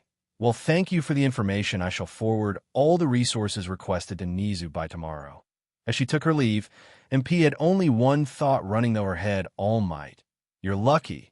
Your actions could have made a villain as powerful or even more so than All For One had this kid not have left her care or had a heroic spirit. But I think we know who will be the next symbol, not of peace, but of hope and change. She left the school grounds with a pleased smile on her face. Back in Nizu's office, I'm looking at Mom and Dad with a determined look. Mom, Dad, I'll be staying at UA temporary dorm for the next few days. Nizu, can you arrange a hotel in Hozu? I turn to leave, but when I reach the door, I stop and look at Mom and Dad. Oh, and I'm doing this alone, no help. Dad said, Izuku, I'm afraid I have to refuse. Izuku said, Dad, Stain is a close-range fighter with a paralysis quirk. You're a range fighter. If he gets into your range, you're fucked. Mom is a close-range fighter, but as soon as he paralyzes her, she's fucked. But I'm both a ranged and close-range fighter. who can counter his paralysis and have a paralysis technique of my own. Mom said, Izuku, you're not doing it alone, and that's final. Izuku said, yes, I am, Mom. I'm stronger than Ass Might's current strength, meaning I'm stronger than the both of you. Tell you what, we'll have a match. If the two of you can beat me, I'll relent, and you two can join. If I win, I do this alone, agreed. Mom and Dad said agreed. Nizu? Nizu said, of course, however you have to let the school watch. But before you go, I must ask, what helped you come to the conclusion cauterizing the wound for a regenerative quirk? Izuku said, the myth of Hercules and the Hydra. You know how he burned the stumps to stop the heads regrowing? Nizu said, fascinating, a clever idea that obviously paid off. Now you should go get ready for your match. Izuku said, thank you, and while you're at it, add him. Time to give him a lesson that raw power isn't everything. And you better tell him not to hold back. Nizu said, of course, go get your hero costume and head to the fake city. Izuku said, got it. With that, I left to get my hero suit. But lo and behold, Uncle Sho was in the classroom. Uncle Sho, why are you here? Shouldn't you be instructing the class? Aizawa said, I trust my son in Kyoka, but what are you doing here? Nizu announcement said, can all students please make your way to your homeroom classrooms for a special 3v1 event between 3 pro heroes and the Emerald Informatic. Izuku said, God damn it, Nizu, stop calling me that. Aizawa said, Izuku, what did you do? Izuku said, I'm teaching Ass Might a lesson and proving a point to Mom and Dad. I accepted the mission and they insist on coming, but since it's staying, they'll become a liability to me. Not to discredit their abilities as pros, but I'm stronger than both of them, and they want keep up. Aizawa said, wait, your mission is to go after Stain? Izuku said, yes. Aizawa said, there's no way to talk you out of this. Izuku said, no. Aizawa said, very well, do what you must. I grabbed my suit and changed on the way out of the school. I came across Kyo, Toshi, Bakugo, Kaminari, and Karashima. Karashima said, Shimurabro, you're going up against 3 pro heroes alone? Who? Izuku said, All Might, Mirko, and Frozen Blaze. Kaminari said, and why are you doing this? Izuku said, to prove some points, 1 personal, 2 professional, and personal. I accepted a mission and they want to come, but Mom and Dad are trying to tell me they're helping, but 1. I need to do this too. They can't handle the villain I've been tasked to take down. Bakugo said, Tisk, they're pro heroes. They know what they are doing. I was irritated by him. Tell me, can you neutralize a paralysis quirk? How about someone who can outspeed you and has more experience and skill than you? Bakugo said, of course I can beat someone like that. All I need to do is not let them activate their quirk, and I just outmaneuver them. Izuku said, and what about the unknown factor of how they activate their quirk? And that's the faster and more experience comes in. So even if you can outmaneuver them, their experience and speed will allow them to adapt to your maneuver and counter them. But Bakugo said, so what a wise one. Can you do? Izuku said, easy, I'll be able to figure out their quirk, and if they manage to paralyze me, I can neutralize it by turning into my water form. And I don't need to worry about them outspeeding me. I'm practically as fast as hawks in the air, faster Tam and Genium on land, and can heal. Now if you excuse me, I'll be leaving to the arena to fight. I started to walk off, bumping Bakugo's shoulder on purpose, which knocked him into the wall. Toshi said, wait, I know you all know what you're doing, just don't be overconfident. I nod and walk off. P. Kyo chased after me, and as I was about to enter the changing room, she grabbed my arm. You're going up against Ass Might, aren't you? Don't answer that yet, I know you are. Just be careful and good luck. She gave me a kiss and ran off toward the classroom. I entered the changing room, changed into my hero suit, and made my way to the faux city, where Mom, Dad, and the deadbeat were waiting. Mom said, last chance to back out, Izuku. Izuku said, I'm Physius in the hero suit, and do I look nervous or worried? Dad said, gotta say, the look is pretty intense. AM said, you really think you can beat 3 experienced pro heroes? Izuku said, yes. Present Mike said, today, folks, we have the 3 pro heroes, the number 7 hero Frozen Blaze, the number 5 hero Mirko, and the symbol of peace, the number 1 hero All Might.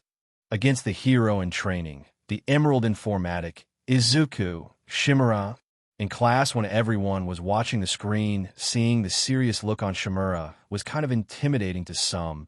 Others had worried looks, and some were confident Izuku would lose this. But there were 3 people in the class who were sure Izuku would win this.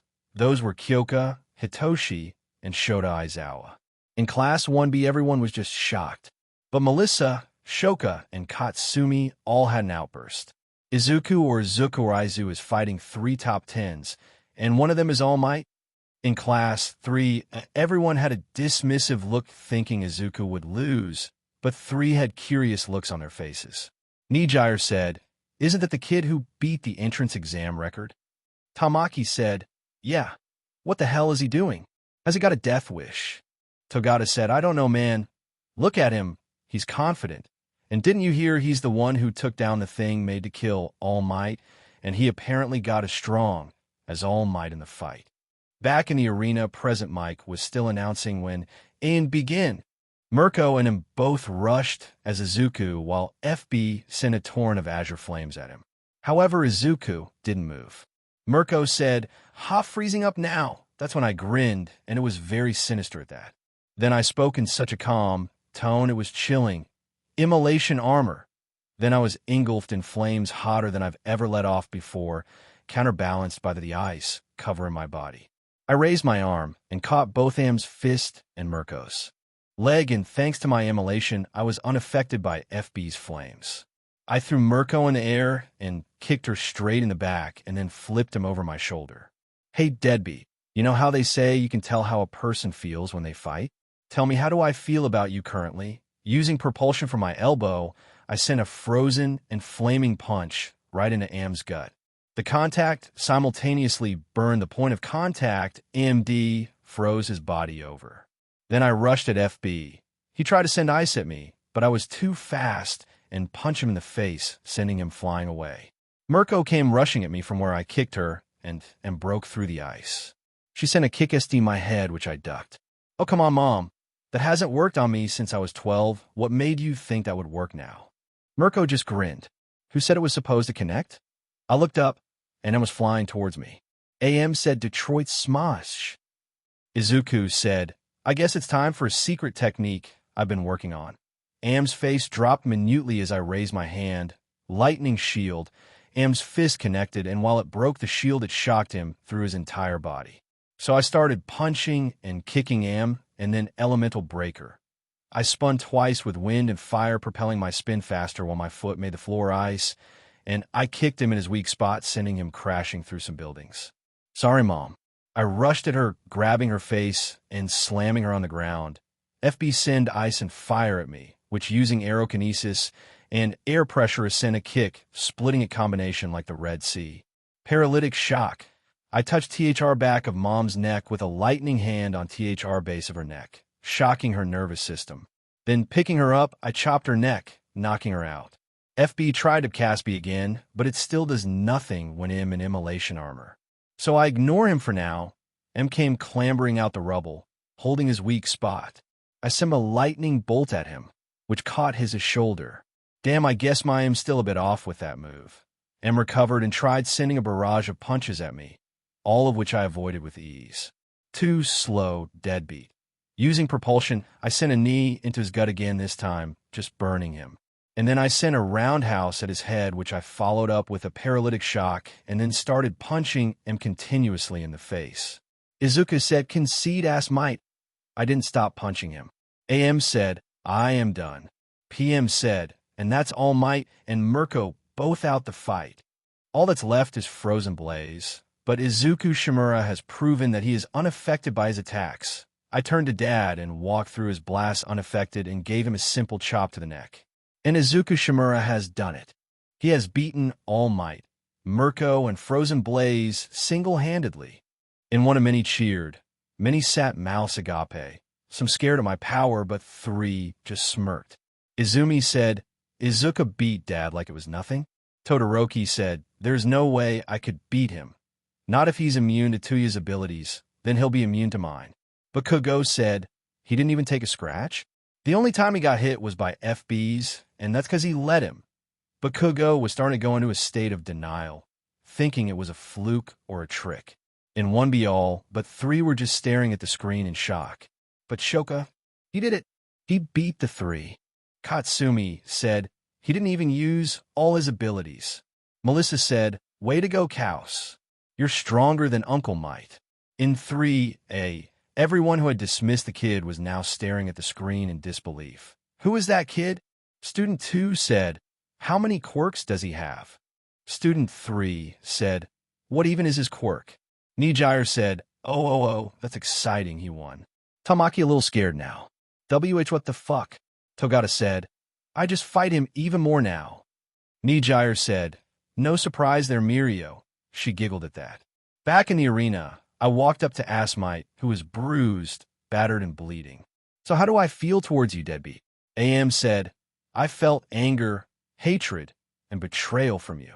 Izuku said, so now you know how hard you have to work to gain any semblance of trust or respect from me, because we will never be family again. Then my parents, my family, not you, not Izumi, and not Inko. With that, I walked away to change, but I did hear a muttered, I'm sorry, come from his mouth. After I changed and walked around the corner from the changing room to be swarmed by my classmates. They were all talking, and it was unintelligible. I only caught words like amazing, holy craps, and strong. Izuku said, sorry guys, I have some stuff I need to do, sorry. I go into my water form and weave through everyone's legs, once past the my reform, and continue walking. Oh, Aizawa will be in charge of your training from this point on. I won't be able to do it. Hand to hand, we'll have a special trainer too. And I kept walking. When I was out of range, I pulled out my phone and made a call. When it connected, I spoke into the phone. Hello, Colonel Satoshi. Satoshi said, Izuku, what do I owe the pleasure of my prize student?